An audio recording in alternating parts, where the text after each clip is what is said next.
Olá a todos, sejam bem-vindos a mais uma videoaula do ESAG Online. Eu sou o professor Lucas Limberti e essa é mais uma aula de literatura, aula 3. Vamos falar de Gregório de Matos. Para você que sofre, então, chegou a hora de sorrir aqui com a literatura, um dos poetas mais importantes da nossa literatura, não por acaso, é o primeiro grande poeta da literatura brasileira, tá certo? Então vamos falar de Gregório de Matos e, claro, para entender o Gregório de Matos é importante a gente entender em que época que ele escreveu, né? O Gregório, então, ele é um dos principais representantes, junto com o padre Antônio Vieira, do Barroco, né? Vale lembrar que o Barroco é a primeira escola literária brasileira. O início da nossa literatura se dá lá no quinhentismo, né, com a Carta do Pero Vaz de Caminha, mas ali a gente não marca uma escola literária em si. Então, a primeira escola brasileira é o Barroco, tá? O quinhentismo é o marco inicial, não configura-se esteticamente como uma escola literária, e o Barroco, enfim, nossa primeira escola literária e o nosso primeiro grande poeta aí, tá bom? Então o Barroco, claro, acho que vale a pena lembrar algumas coisas, né? O Barroco ele é fruto de uma consequência de um mundo que era medieval e depois renascentista, portanto, o mundo medieval teocêntrico, o mundo renascentista antropocêntrico, e o Barroco, no fim das contas, ele está diretamente ligado a alguns contextos, tanto na Europa quanto no Brasil, né? Na Europa está marcada ali a questão da reforma protestante, depois a contra-reforma católica, que vai, no fim das contas, esses embates todos de caráter religioso, vão trazer um homem que fica dividido, né? Um homem que fica entre a razão e a emoção, né? Entre a fé e a razão, entre o carnal e o espiritual. E, na verdade, esse movimento, essa sensação de movimento intenso do Barroco vai sempre trazer uma espécie de angústia existencial, o medo, enfim. O Barroco trabalha muito com a ideia de contradição, os paradoxos, enfim. Nesse contexto, pensando que, né, o Barroco de alguma forma se desenvolve na Europa em função dessas perspectivas históricas apontadas, nessas disputas de poder, as questões religiosas trazendo o tema sacro como um fundamento que havia sido de alguma forma redirecionado no Renascimento. Então, né, de um lado, o renascentista trazia as perspectivas mitológicas, politeístas, ao mesmo tempo que o mecenato da igreja trazia o tema sacro, mas com a forma, digamos, racionalista. No caso do Barroco, nós temos um fundamento diretamente ligado às questões religiosas sacras católicas, uma tentativa de retomada do poder católico, né? E o Brasil, ele é interessante que ele aparece aqui como um espaço do desenvolvimento da fé católica, uma vez que o catolicismo na Europa está perdendo força, as colônias passam a ser um espaço de exploração do desenvolvimento, da ampliação da fé cristã. É nesse contexto que aparece, então, o início da nossa literatura brasileira. O marco inicial se dá a partir de 1601, tá? Que é uma publicação de um texto chamado Prosopopé, que é um poema épico de Bento Teixeira, em homenagem ao donatário da capitania de Pernambuco. Bom, então percebam que estamos ambientados aí no Nordeste brasileiro, né? Por isso chamado de literatura colonial, tá? O Barroco também aparece como seiscentismo porque se dá em 1600. Tá? Então percebam, estamos num Brasil que é colônia de Portugal e por isso chamamos aí de literatura colonial. Aliás, o termo literatura colonial vai ser utilizado até a independência, claro, né? Mas com perspectivas diferentes, e no caso da literatura colonial de caráter barroco, ela vai se dar numa ambientação que é o Nordeste brasileiro e no caso do Gregório de Matos, especificamente a Bahia. O que estava acontecendo no litoral baiano, né? Nós tínhamos, imaginem aí, né? Uma sociedade colonial, enfim, aqui um espaço ainda de formação da nação brasileira, coisa aí de 100 anos, cento e poucos anos após o achamento, o descobrimento, a chegada dos primeiros portugueses. Então a nação, esse lugar, essa colônia, essa parte de Portugal, que era o Brasil, né, ainda engatinhava nas suas estruturas, mas pensem que mais de um século depois já tinha ali alguma organização social e, em suma, nós tínhamos uma sociedade patriarcal pautada na lógica econômica da exploração do ciclo, considerado a cana-de-açúcar, né, o ciclo da cana-de-açúcar.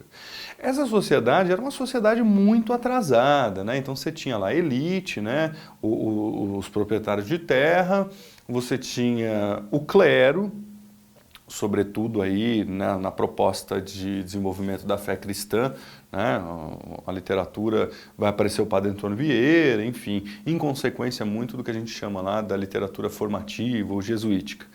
Mas, então, beleza, né? Elite, né? Essas figuras patriarcais, muitas vezes, na maioria deles, portugueses ou filhos de portugueses. Depois, o clero, os escravos, tudo bem? E alguma parcela de homens livres pobres ali. Bom, então percebam uma sociedade bem atrasada, diferente do desenvolvimento, né, das pequenas burguesias europeias, aquela coisa toda, e é nesse contexto, nesse lugar da exploração da cana-de-açúcar, no litoral do Nordeste, que vai aparecer a figura do Gregório de Matos. Acho que vale fazer um adendo importante para o aluno que está estudando, porque é muito comum o aluno, quando se trata de barroco, imaginar as igrejas de Minas Gerais, né, etc. e tal. Está errado isso? Não, não do ponto de vista arquitetônico ou do desenvolvimento do processo contra-reformista que aconteceu lá em Minas Gerais, né, Ouro Preto, Mariana, todas as cidades históricas, né, lembrar do Aleijadinho, do Mestre Ataíde, enfim. O que eu quero dizer para vocês é o seguinte, na literatura nós temos uma grande exceção. O que é isso? O barroco acontece na Bahia, Padre Antônio Vieira e Gregório de Matos. Tudo bem? O que acontece em Minas Gerais na época das igrejas barrocas, na literatura, é o arcadismo com outros escritores, figuras como Tomás Antônio Gonzaga e Cláudio Manuel da Costa. Por que acontece isso? E isso é uma peculiaridade, uma espécie de exceção da literatura. Porque quando se desenvolvia o barroco nas igrejas de Minas, os escritores, os intelectuais que ali viviam eram vanguardistas. Eles estavam estudando na Europa, praticamente todos eles foram fazer direito lá em Coimbra e trouxeram um pensamento vanguardista vinculado ao iluminismo, portanto uma racionalização do pensamento que deságua lá na escola literária do arcadismo. Então acho que é sempre bom lembrar o aluno, quando vamos falar de barroco, que no caso do barroco, na literatura brasileira, não se trata de Minas e sim Bahia, tudo bem? Bom, beleza, estamos ambientados, esse é o contexto onde vai aparecer a figura do Gregório de Matos, aí, Gregório de Matos Guerra, né? O nosso primeiro poeta brasileiro. Ele nasce numa elite, né? Ele nasce numa condição interessante e o pai dele, claro, não queria que ele ficasse aqui no Brasil, até porque não tínhamos universidades e tal, e era uma prática muito comum das elites brasileiras, sobretudo anteriormente o surgimento das primeiras universidades aqui em terras brasílias, mandar os seus filhos estudarem na Europa. E o Gregório de Matos, ele tem uma personalidade muito forte, assim, sabe aquele cara tirador de sarro e tal, cara que perde o amigo, mas não perde a piada? Desde pequeno ele era assim, né? Muito falastrão, enfim, piadista, aquela coisa toda. E é interessante que, de alguma forma, o pai dele aqui vai perceber que o Brasil não era o melhor lugar indicado para se criar um filho sendo da elite, e, portanto, ele foi mandado para fazer direito em Coimbra. Tá? Então, ele faz parte aí dos primeiros poetas que vão seguir essa tradição da elite brasileira de estudar em Portugal. Bom, lá vai ele fazer direito. Aliás, fazer direito era uma característica daqueles autores que tinham uma tendência para a literatura. Nessa época não havia o curso de letras em específico, ele era quase que acoplado ao curso de direito, todo mundo que fazia direito tinha que estudar literatura também. E o Gregório de Matos, ele vai, enfim, juntar essa personalidade forte com os conhecimentos técnicos. Imagine, né? Ele vai para uma Europa que acaba de viver todas as benesses do desenvolvimento racionalista renascentista, né? Então ele convive ali num espaço onde há pouco tempo estava lá, né, Luís Vaz de Camões, entre tantas outras figuras importantes do Renascimento europeu, e ele vai, claro, se lapidar intelectualmente, vai conhecer bem a poesia clássica, enfim, toda a tradição da poesia e vai desenvolver ali a sua poesia bem marcada por essa técnica. Então, assim, era um exímio sonetista, né? Escrevia facilmente aquelas regras básicas da literatura técnica, né? Então a metrificação, o decassílabo, o jogo de palavras, essas coisas todas. A grande questão é que lá em Portugal, né, ele acaba, além de se formar, se desenvolver, ele também acaba enfim, sendo crítico, fazendo poesias satíricas, mexendo com figuras importantes, né? Gente da elite, gente ligada ao poder local. E claro, quando ele se forma e estava morando por ali, o governo chega e fala, olha, meu amigo, você já se formou, né? Tá bom, tchau, volta para o seu país, né? Enfim, para de sacanear as pessoas por aqui. E lá foi ele, né? Voltou aqui para o Brasil e ele volta numa condição, imagina, filho da elite, né? Vai arrumar, vai trabalhar em vários momentos. Inclusive ele chegou a fazer seminário para se tornar padre, mas não tinha nada a ver com a personalidade dele. Vocês vão ver daqui a pouco por que ele tinha esse apelido de Boca do Inferno, né? Também chamado de Língua de Trapo. Enfim, e ele volta para o Brasil, casado, começa a trabalhar ali como diplomata e tal, mas aos poucos ele vai se entregando enfim, para a boemia, para a vida solta nas ruas, né, na poesia e tal. A questão é que esse movimento dele de sair de uma família, né, um casamento ou de um emprego para ir para o escárnio total, né, para o deboche total, inclusive chegou a morar na rua com os mendigos e tal, está diretamente ligado ao fato de que quando ele chega aqui, é interessante você pensar o seguinte, imagina hoje, né, hoje em dia você vai para um país super desenvolvido e tal, e depois quando você faz essa viagem, né, esse intercâmbio e tal, quando você volta para o Brasil, você percebe que algumas coisas, falando hoje em dia, né, você percebe que algumas coisas aqui ainda são atrasadas, então questão como segurança, transporte, saúde. E você imagina se hoje a gente vê essas diferenças, claro, eu estou fazendo uma comparação entre os países desenvolvidos e o caráter de subdesenvolvimento do Brasil, não estou falando mal do país, né? Mas estou pensando nessa lógica, se hoje isso acontece, você imagina o Gregório de Matos voltando para o Brasil patriarcal, o ciclo da cana-de-açúcar, numa Bahia completamente atrasada, né? Enfim. E ele, claro, somando essa personalidade forte, esse conhecimento sobre poesia, ele acaba abandonando tudo, ele abandona a esposa, abandona o emprego e vai viver na rua com os mendigos, vai viver na boemia. Dizem aí as más línguas que ele tinha uma caminha, um quartinho reservado em cada prostíbulo de Salvador, né? Então era um cara que se entregou então para a bebida, para as mulheres, para a vida, enfim, tanto que as poesias que ele fazia passaram a ser reconhecidas de maneira oral, assim, né? Ele parava numa praça pública lá, estava com o povo, os mendigos e tal, ele falava seus poemas e o povo já decorou. Quer dizer, muitos dos poemas do Gregório de Matos, inclusive, foram registrados no que a gente chama dos códices, né, futuramente, por conta dessa projeção popular. Enfim, as poesias deles, as pessoas sabiam, as pessoas decoravam e tal.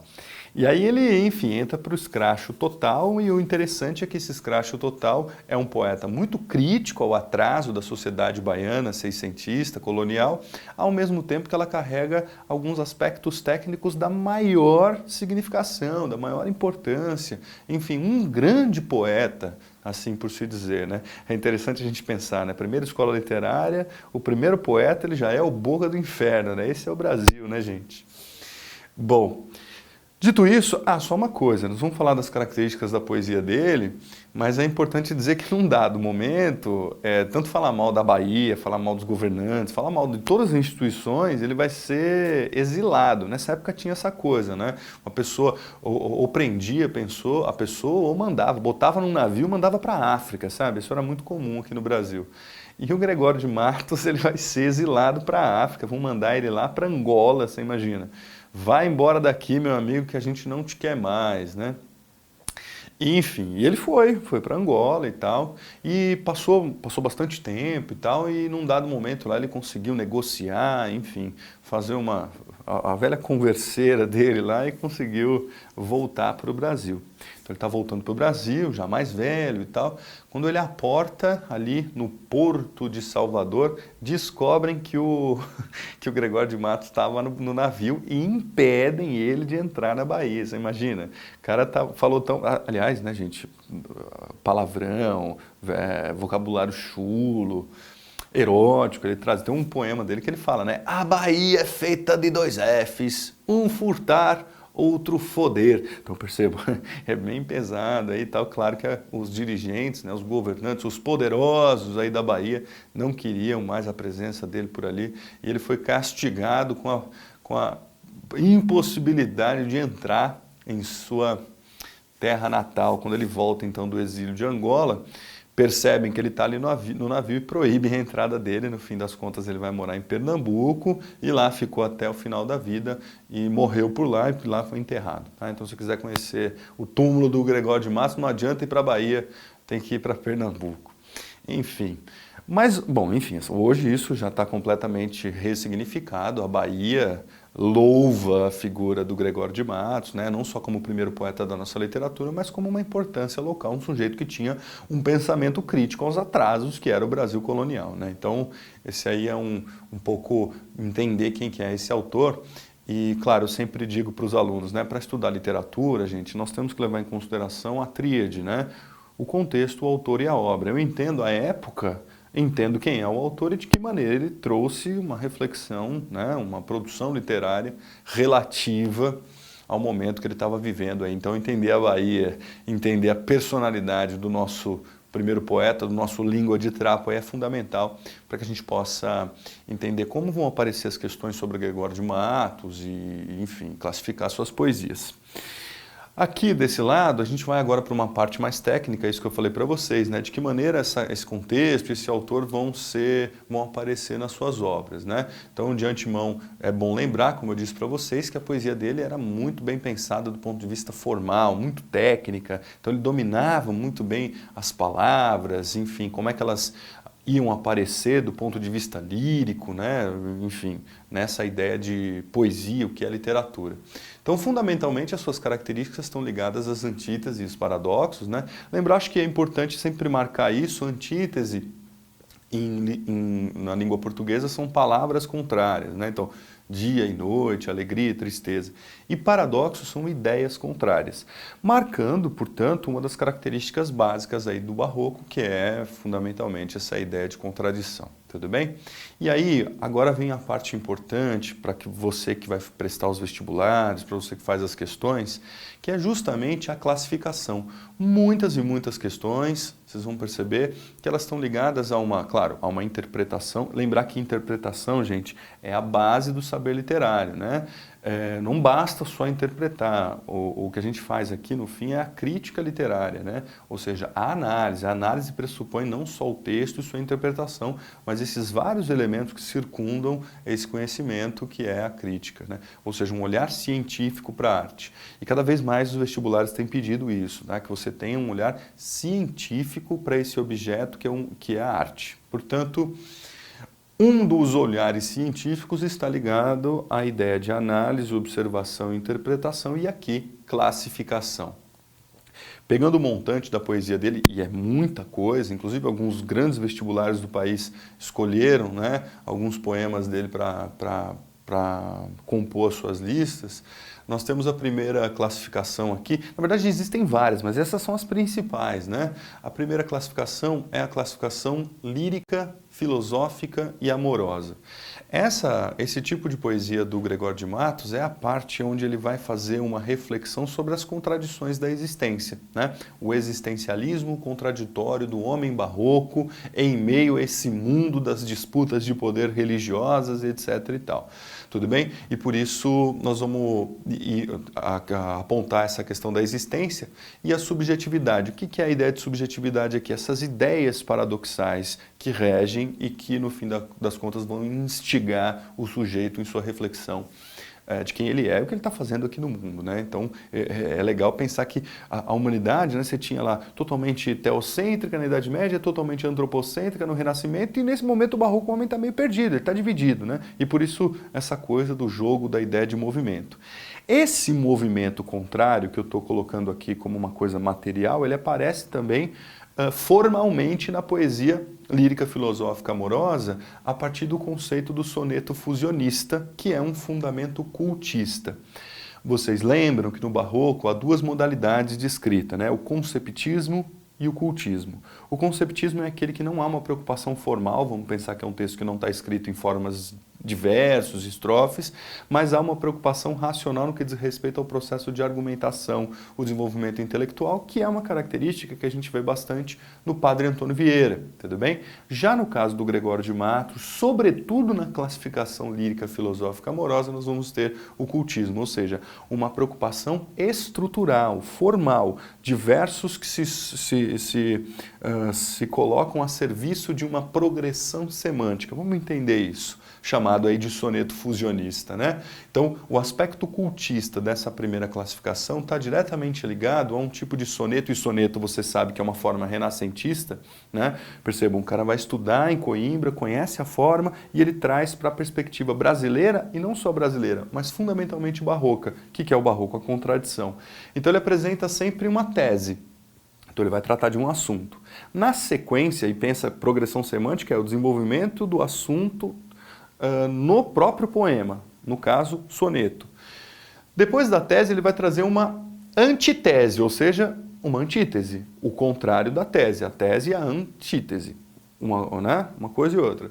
E por fim, e por isso chamado de soneto fusionista, ele vai fazer uma fusão entre coisas contrárias, que é a síntese. Portanto, a síntese é a junção da tese e da antítese. A síntese, a fusão de coisas contrárias, é, na verdade, a estética fundamental da escola do barroco. Percebam, a diferença, quem já pensou lá no humanismo, por exemplo, que é uma transição, transição é quando você tem um elemento da escola anterior e uma antecipação do outro. O barroco se estrutura, então, como uma escola porque ele tem uma estética de fusão de coisas contrárias. É como se as coisas contrárias fossem uma só. No fim, ele está falando da própria alma humana dividida, e ela tem uma constituição de concisão nesse sentido, né, de limites bem estabelecidos.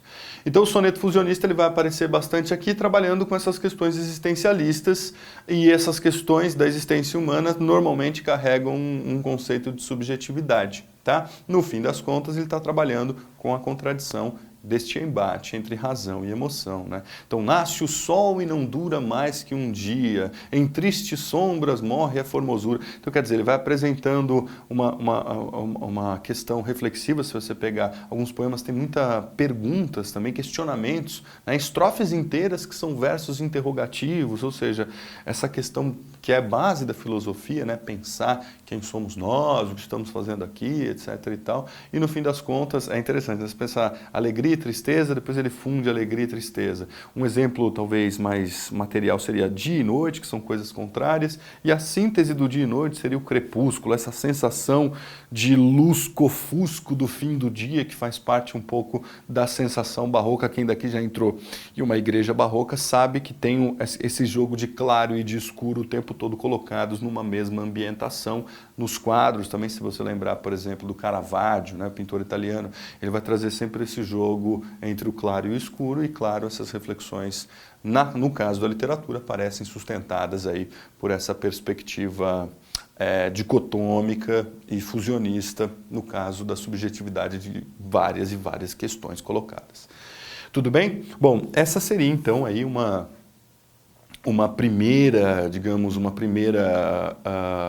primeiro jogo de classificação da literatura do Gregório de Matos. E um segundo ponto, que aí eu acho importante que a gente dê uma atenção especial, que é para a classificação da literatura religiosa. Tudo bem? Olha, a primeira coisa a se dizer sobre a literatura religiosa é que ela não é religiosa no sentido de ser uma figura do clero falando, ou ele está defendendo um ponto de vista religioso. É ao contrário. Lembra que o nosso autor tem um apelido de Boca do Inferno, tudo bem? Então, no caso da poesia religiosa dele, é também, de alguma forma, aí, uma reflexão sobre a presença do clero no Brasil, os fundamentos da Igreja Católica na relação Europa-Brasil, a postura de algumas figuras eclesiásticas ali na Bahia que assumiam aí um poder acima do normal no que diz respeito a esse processo de catequização, e que fundamenta também uma lógica de dominação, né? Se você parar para pensar, insere-se na cabeça do brasileiro fundamentos dessa lógica católica, como o pecado, a culpa, a subserviência, essas coisas todas. E o Gregório de Matos, como ele é um grande tirador de sarro, ele vai justamente quebrar com tudo isso, apontando as manqueiras dos frades, apontando a postura de algumas freiras, que no fim das contas, enfim, imagina, né? Aquele país tropical, todo mundo, enfim, quebrando com as regras estabelecidas ali na Bahia, né? Então a poesia religiosa dele vai colocar o dedo na ferida da religião. Tudo bem? A poesia religiosa, ela quer pensar um novo caminho de se chegar a Deus. Olha que interessante, né? Se há um jogo de ideias aqui colocado, na poesia religiosa, o Gregório de Matos diz assim, olha, tá, existem alguns jeitos de se chegar a Deus, né? O primeiro deles é pela religião. Você imagina o homem e Deus, e a conexão do homem com Deus seria por intermédio da religião. Até aí, tudo bem, é isso que a Igreja Católica defendia, tá?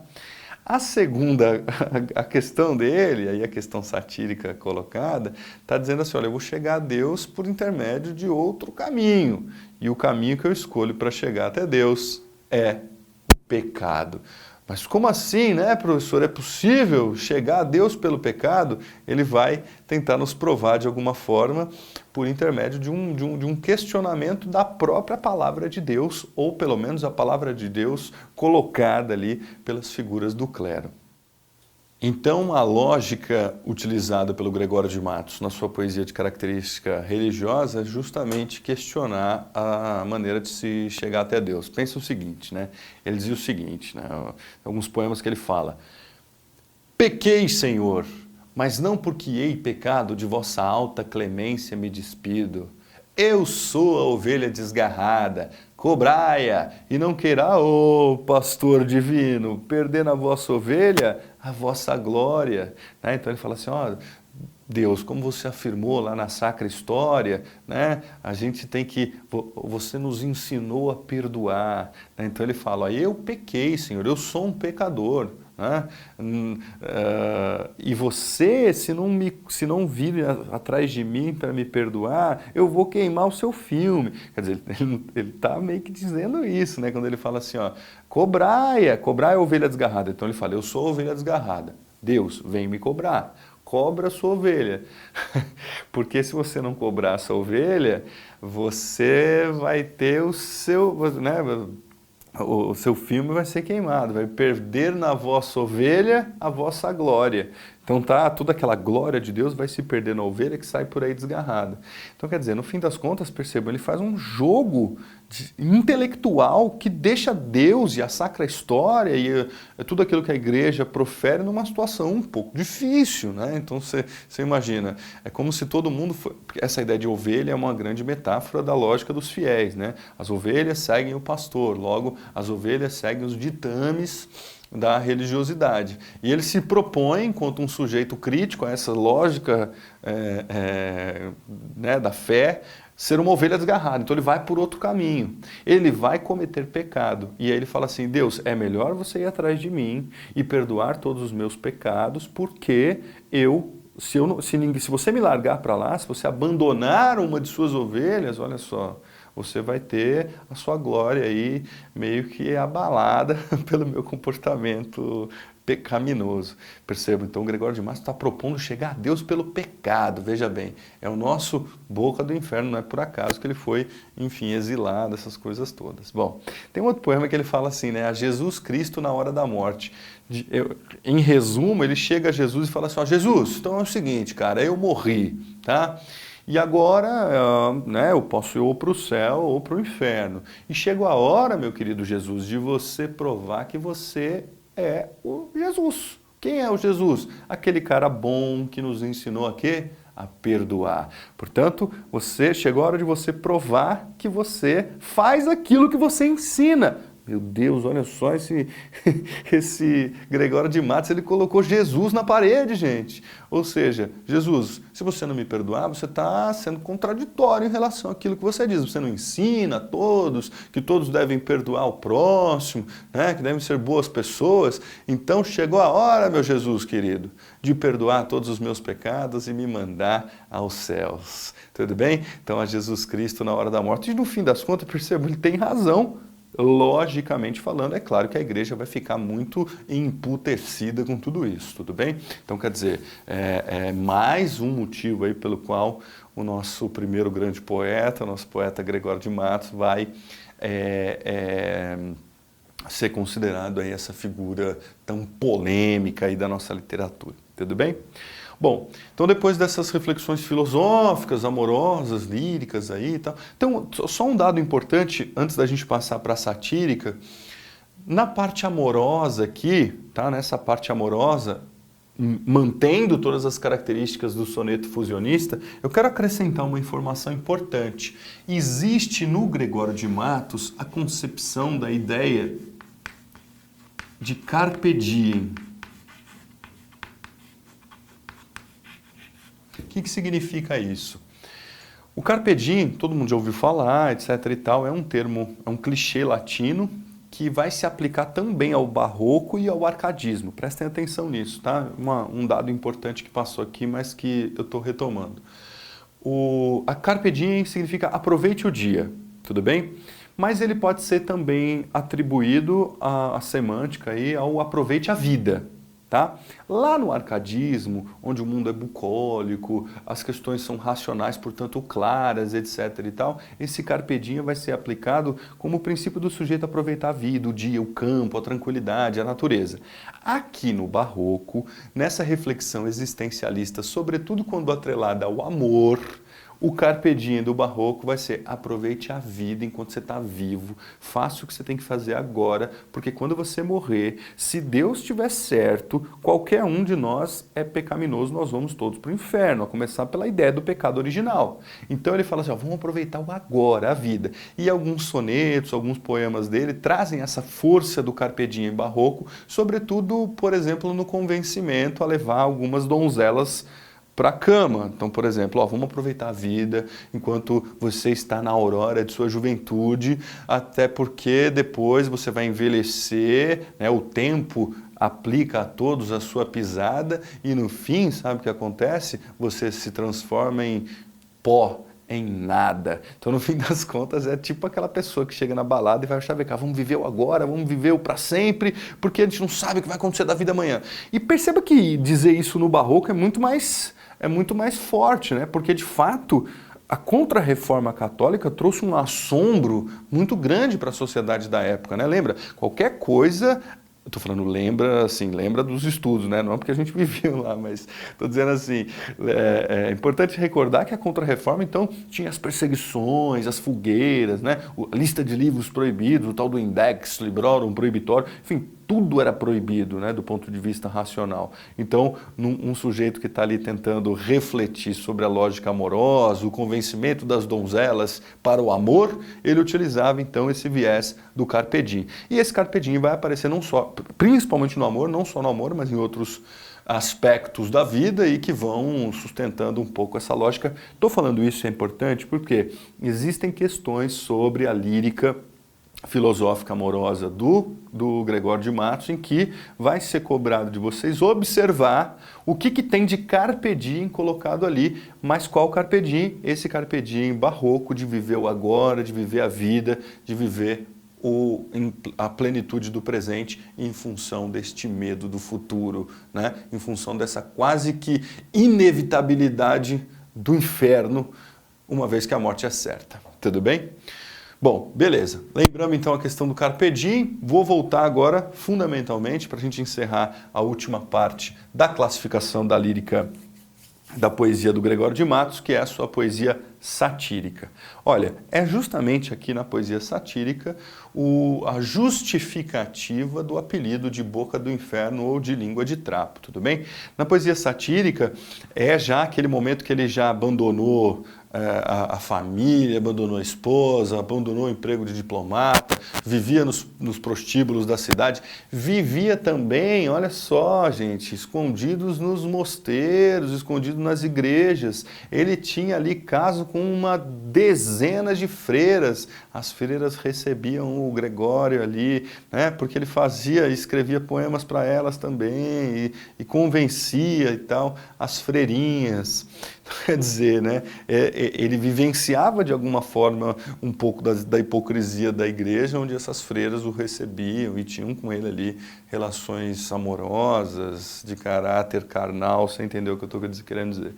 Bom, mas o primeiro ponto aí da crítica da poesia satírica do Gregório é justamente a crítica, perceba que eu dei uma atenção especial a todas as classes sociais e instituições da Bahia colonial, tá certo? Gregório de Matos apontava os problemas de todas as instituições, seja do clero, seja dos juízes, seja do povo também, é interessante, ele criticava a elite do qual ele fazia parte, mas criticava o povo também, ele era uma metralhadora, gente. Né? Então assim, até você fala assim, ele defendia o povo, não, denunciava questões ligadas a raça, então, né, o lugar que o negro ocupava, que era problemático, sobretudo o lugar da escravidão, mas de alguma forma ele também dizia assim, para a tropa do trapo eu vazo a tripa. Isso aí quer dizer, né, a tropa do trapo seriam os pobres e vazo a tripa, em outras palavras, eu estou cagando, né, então enfim, até me dou o direito de falar alguns palavrões numa aula de Gregório de Matos, porque faz parte aí da lógica desse autor, tudo bem? E aí, então, todas as instituições, inclusive, do qual ele fez parte em algum momento. E aí, isso que é interessante, surge a poesia erótica. Olha que interessante, né? O nosso primeiro poeta brasileiro, além de ser um grande poeta, é também um escritor de poesia erótica da melhor qualidade, tudo bem? Da melhor qualidade, com imagens, construções, jogos de palavras também, que remontavam um pouco esse lugar libidinoso e às vezes satírico, às vezes descambava até para o pornográfico, um vocabulário chulo ou outro, mas, enfim, trazia esse vocabulário erótico. Tem um poema que ele faz para o apelido que uma freira dava para o seu pênis, para o seu órgão sexual, né? Que nessa época pica-flor, a gente fala pica palavrão, mas na época e se você procurar no dicionário você vai ver que é um sinônimo de beija-flor. Só que o beija-flor aqui ganha uma conotação sexual, né? Ele diz assim, se pica-flor me chamais, pica-flor aceito ser, meteis na flor melhor o passarinho que me dais. Então quer dizer, como se ele emprestasse a voz para essa freirinha que fala sobre o beija-flor que pica a flor, e aí, obviamente, né, todo mundo aqui é inteligente, já entendeu o que significa o beija-flor e a flor aí da freirinha, tudo bem? Entre tantas outros poemas bem interessantes, até pesados aí, de caráter erótico que o Gregório de Matos vai desenvolver, tudo bem? Então, isso que é importante, né? Então, lembrar dessa poesia, dessa classificação, de alguma forma, né? Se você olhar para todos esses poemas, eles são parecidos no que diz respeito ao lugar barroco, ao lugar da crítica ao mundo colonial, etc. e tal, mas é importante que você perceba essas vicissitudes aqui levantadas, sobretudo a título técnico aí para o vestibular, que pode ser pedido para você classificar a poesia do Gregório, tudo bem? Então, Gregório de Matos, nosso primeiro grande poeta aí, né? Lírica, filosófica, amorosa, religiosa e satírica. Beleza. Vamos agora tentar exercitar um pouco esse aprendizado em relação à literatura barroca do Gregório por intermédio dos exercícios, tudo bem? Então vamos lá. O primeiro exercício que aparece para vocês na apostila, é aquele exercício de afirmativas certas ou erradas, né? Então fala assim, considerando a poesia de Gregório de Matos e o momento literário em que sua obra se insere, avalie as seguintes afirmativas. Afirmativa número 1. Apresentando a luta do homem no embate entre carne e o espírito, a terra e o céu, o presente e a eternidade, os poemas religiosos do autor correspondem à sensibilidade da época, encontram paralelo na obra de um seu contemporâneo, Padre Antônio Vieira. Bom, quem percebeu, prestou atenção na aula, eu fiz vários paralelos entre os dois, apesar de que, percebam, paralelos não se encontram, né? A não ser no infinito, mas isso aí é outro papo, é papo da matemática. São muito diferentes, tá? Então ele encontra paralelo no Gregório de Matos, mas ele não é o padre, ele é o do inferno, né? Tudo bem? Mas essa afirmativa está certa sim, e o paralelo é com Antônio Vieira e as questões que ele levanta em sua poesia, sobretudo religiosa, mas de maneira geral, desde o soneto fusionista, os paradoxos estão colocados aqui nessa ideia de carne e espírito, terra e céu, etc. e tal. Tudo bem? Questão número 2 diz assim: os poemas erótico-irônicos são um exemplo da versatilidade do poeta, mas não são representativos da melhor poesia do autor, por não apresentarem a mesma sofisticação e riqueza de recursos poéticos que os poemas líricos ou religiosos apresentam. Olha, essa alternativa, essa afirmação está errada. Os poemas eróticos são tão sofisticados quanto os outros, ou seja, ele mantinha a mesma lógica de produção poética, tudo bem? Então aqui é meio que uma pegadinha só, porque é erótico, porque usa um ou outro vocabulário chulo, a poesia fica menor. Em nenhum momento, aliás, a poesia erótica dele é da melhor qualidade, tudo bem? Como havia falado anteriormente. Depois a afirmação número 3. Como bom exemplo da poesia barroca, a poesia do autor incrementa e exagera alguns recursos poéticos, deixando a sua linguagem mais rebuscada e enredada pelo uso de figuras de linguagem raras e resultados tortuosos. Olha, figuras de linguagem raras, resultados tortuosos, exagero, isso é uma característica do barroco em geral. Então a gente pode aplicar o Gregório de Matos, está certo a afirmação 3. E depois a afirmação 4 diz assim: a presença do elemento mulato nessa poesia resgata para a literatura uma dimensão social problemática da sociedade baiana da época. Num país de escravos, o mestiço é um ser em conflito, vítima e algoz em uma sociedade violentamente desigual. É uma afirmação também que dialoga com aquela explicação sobre a sociedade patriarcal e o atraso que o Brasil vivia nesse momento colonial, né? O Brasil ainda é colônia de Portugal.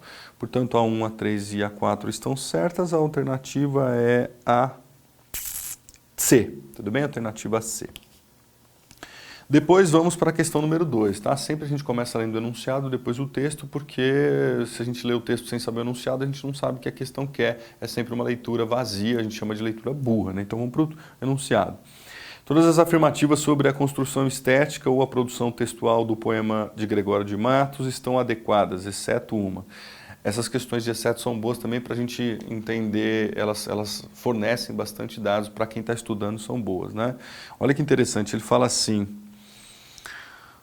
Senhora Dona Bahia, nobre e opulenta cidade, madrasta dos naturais e dos estrangeiros, madre, dizei-me, por vida vossa, em que fundais o ditame de exaltar os que aqui vêm e abater os que aqui nascem, se fazeis pelo interesse de que os estranhos vos gabem, isso os paisanos fariam com conhecidas vantagens. E suposto que os louvores em boca própria não valem, se tem força essa sentença, maior força terá a verdade. O certo é, pátria minha, que foste terra de alarves, e ainda os ressábios vos duram desse tempo e dessa idade. Haverá 200 anos, nem tantos podem contar-se.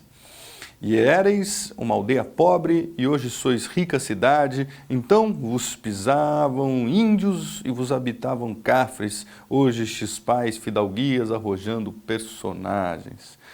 Aqui ele está pedindo para a gente assinalar, então, qual que era a alternativa errada, né? E a errada é a alternativa C.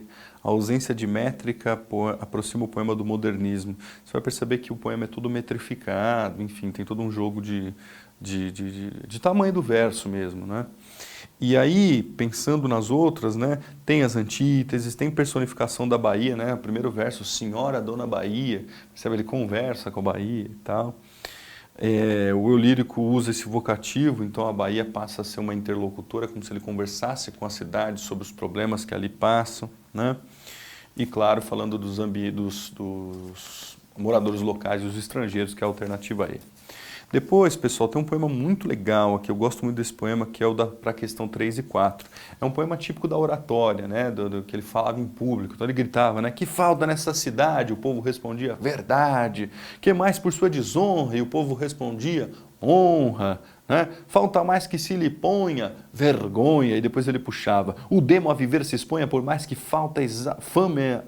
Por mais que a fama exalta numa cidade onde falta verdade, honra, vergonha. Então ele retoma a resposta que seria desse interlocutor, o povo, depois ele assume isso em um único verso e vai fazendo isso, né? Quais são seus doces objetos, pretos, tem outros bem maciços, mestiços, quais destes lhes são mais gratos, mulatos? Claramente é uma poesia vinculada à sua fase satírica, crítica a todas as instituições, né?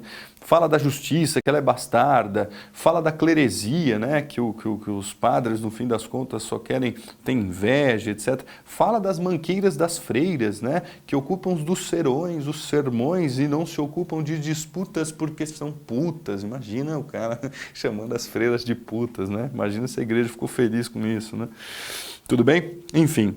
Aí nós vamos para a questão 3, que fala, nesse texto não há uma crítica a política econômica colonial. Você vai perceber que o Gregório faz uma crítica à política econômica colonial em vários poemas, mas especificamente nesse, não sobretudo porque as outras, né? Ó, a conduta moral baiana, a gente percebe aqui, discriminação racial também, a postura dos membros eclesiásticos. E depois a 4, né? Em sua constituição, o poema marca-se pela alternativa A, que é uma regularidade formal. Se você olhar para o texto, você vai perceber, ele tem uma pergunta e uma resposta, uma pergunta, uma resposta, uma pergunta, uma resposta. 3 vezes se repete e depois ele retoma no último verso da estrofe essas 3 respostas que uma espécie de interlocutor teria dado, portanto há uma preocupação aí de uma regularidade formal nesse poema. Tudo bem? Questão 5 fala, né, o poema escrito por Gregório de Matos no século 17 tinha, do século 17, o seiscentismo, né? A alternativa A, que ele fala, representa de maneira satírica os governantes e a desonestidade na Bahia, né? Que ele fala, ó, a cada canto um grande conselheiro que nos quer governar cabana e vinha, não sabem governar nem sua cozinha e podem governar o mundo inteiro. Tem muito a ver com o mundo que a gente vive hoje, se você parar para pensar, né? O Brasil continua assim, né, gente? Depois, né, alternativa A e por fim, a 6, que é uma questão dissertativa, que fala assim, ó, o barroco apresenta 2 vertentes, o cultismo e o conceptismo, né, esse jogo de ideias. Identifique no poema o que é, se é cultismo ou se é conceptismo. Tradicionalmente, os poemas do Gregório são cultistas, então você vai perceber que ele desenvolve, é um poema cultista onde ele traz aí uma progressão semântica do que ele está desenvolvendo. É só então você responder essa afirmação técnica e buscar aí elementos no texto que desenvolvem então essa tese, essa antítese, essa síntese aí. E aí finalmente então encerramos aí a aula sobre o Gregório de Matos, espero que tenha valido a pena aí. Continue então assistindo as nossas videoaulas aí, se preparando para entrar nos principais vestibulares. Esse é o ESAG Online, eu sou o professor Lucas Limberti e até a próxima.